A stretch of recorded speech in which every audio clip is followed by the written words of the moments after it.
بسم اللہ الرحمن الرحیم۔ السلام علیکم معزز ناظرین، آج کی اس ویڈیو میں ہم آپ کے ساتھ مولا علی رضی اللہ تعالیٰ عنہ کی دوسری شادی کا واقعہ شیئر کرنے جا رہے ہیں۔ سیدہ فاطمہ الزہرا رضی اللہ تعالیٰ عنہ کی وفات کے بعد مولا علی نے ان کی وصیت کے مطابق دوسری شادی کی۔ حسن حسین زینب ابھی چھوٹے تھے۔ آپ نے سیدنا عقیل کو رشتہ دیکھنے کے لیے کہا تو کلبسی بنو کلاب کے قبیلے کا انتخاب ہوا۔ سیدنا علی کی خواہش تھی کہ کوئی ایسی خاتون ہو جو شجاعت، سخاوت اور اثار کی خصوصیات سے مالا مال ہو۔ بنو کلاب کی خاتون فاطمہ بنت حزم کے گھر رشتہ بھیجا تو سردار حزم اپنی بیوی کے پاس گئے اور پوچھا کہ سیدنا علی کا بیٹی فاطمہ کے لیے رشتہ آیا ہے، کیا آپ نے اپنی بیٹی کی ایسی تربیت کی ہے جو نبی کے خاندان میں بیاہی جا سکے؟ رشتہ قبول ہوتا ہے تو فاطمہ بنت حزم سیدنا علی کے گھر جاتی ہیں تو سیدنا حسن حسین اور زینب کو گلے لگا لیتی ہیں۔ سیدنا علی سے درخواست کرتی ہیں کہ ان بچوں کے سامنے آپ مجھے کبھی فاطمہ مت کہیے گا، انہیں اس سے ان کی ماں کی یاد آ جائے گی۔ میں اس گھر میں ان کی ماں بن کر نہیں آئی بلکہ کنیز بن کر آئی ہوں۔ میرا یہ مقام نہیں کہ ان کی ماں کی جگہ لے سکوں۔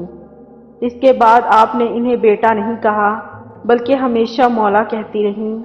ان کے 4 بیٹے ہوئے، اس لیے انہیں ام البنین بھی کہتے ہیں، مطلب بیٹوں کی ماں۔ اپنے بیٹوں کو ہمیشہ حسن حسین علی کی طرف اطاعت کا حکم دیا، ادب سکھایا اور کہا جو وہ کہیں بس حکم بجا لانا، بحث نہیں کرنا۔ یہ اہل بیت ہیں، ہم ان کے نوکر ہیں۔ 4 بیٹوں میں عباس ابن علی، عبداللہ ابن علی، جعفر ابن علی اور عثمان ابن علی تھے۔ سیدنا عباس علیہ السلام لشکر حسین کے سپہ سالار بھی رہے۔ شجاعت میں یہ مقام رکھتے تھے، دونوں ہاتھ سے تلوار چلاتے تھے۔ جنگ صفین میں سیدنا علی نے ان کو بھیجا تو محمد بن حنیفہ کہتے ہیں کہ مولا آپ صرف عباس کو کیوں آگے بھیجتے ہیں؟ تو سیدنا عباس کہنے لگے حسن حسین میرے ابا کی آنکھیں ہیں اور میں ان کا بازو، اور بازو ہمیشہ آنکھوں کی حفاظت کرتے ہیں۔ حالانکہ عمر میں حسن و حسین سے چھوٹے تھے، مطلب یہ سوال بھی نہیں بنتا، ماں کی تربیت ہر مقام پر جھلکتی تھی۔ واقعہ کربلا میں جب ایک ایک کر کے لشکر حسین کے سپاہی شہید ہوتے گئے تو سیدنا عباس نے مولا حسین سے درخواست کی کہ مجھے جانے دیں۔ سیدنا حسین ان سے تلوار لے لیتے ہیں کہ بس عباس تم پانی لے آؤ۔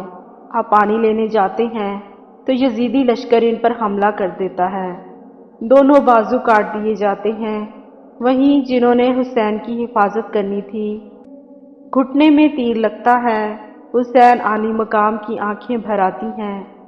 سیدنا عباس مولا حسین سے درخواست کرتے ہیں کہ میرے گھٹنے سے تیر نکال دیں اور کہتے ہیں کہ مولا میری والدہ سے کہہ دیجیے گا کہ عباس کے دونوں بازو نہیں تھے، اس لیے صرف آپ کو تیر نکالنے کا کہا۔ یہ وہ ادب تھا، وہ اطاعت تھی جو سیدہ ام البنین کی تربیت تھی۔ انہوں نے ساری زندگی نبی کے اس گھرانے کی کنیز بن کر گزار دی۔ آپ کے 4 بیٹے اس جنگ میں شہید ہو گئے۔ حضرت علی رضی اللہ تعالیٰ عنہ کے 5 بیٹوں نے اس میں جام شہادت نوش کیا، جن میں سے 4 سیدہ ام البنین کے فرزندان تھے جو لشکر حسین کا نہ صرف حصہ بنے بلکہ امام عالی مقام پر اپنی جان تک قربان کر دی اور ساری عمر کبھی زبان پر کوئی سوال نہ لائے۔ سیدہ ام البنین کو جب بیٹوں کی شہادت کی خبر ملی تو کہا عباس شہید ہوا، جعفر شہید ہوا، عثمان شہید ہوا، عبداللہ بھی شہید ہو گیا۔ فرمانے لگی سب چھوڑیں، میرے مولا حسین کا بتائیں۔ تو بتایا کہ وہ بھی شہید ہو گئے۔ تو کہنے لگی کیا میرے بیٹے بعد میں شہید ہوئے؟ مولا حسین سے تو بتایا کہ نہیں، وہ پہلے شہید ہوئے اور مولا کی حفاظت کے لیے خوب لڑے۔ تو شکر ادا کیا کہ انہوں نے بے شک حق ادا کر دیا۔ یہ وہ ماں تھی جو اہل بیت کے مقام کو سمجھتی تھی، جس نے اپنے سارے بیٹوں کو ساری عمر صرف اطاعت سکھائی، ادب سکھایا، خود کو اس گھر کی کنیز بنایا اور حسن و حسین کو بیٹا نہیں بلکہ ہمیشہ مولا کہا۔ خدا ہم سب کو اہل بیت کا مقام سمجھنے اور اس ادب و اطاعت کی ہدایت فرمائے جو سیدہ ام البنین نے اپنی اولاد کو سکھایا۔ آمین۔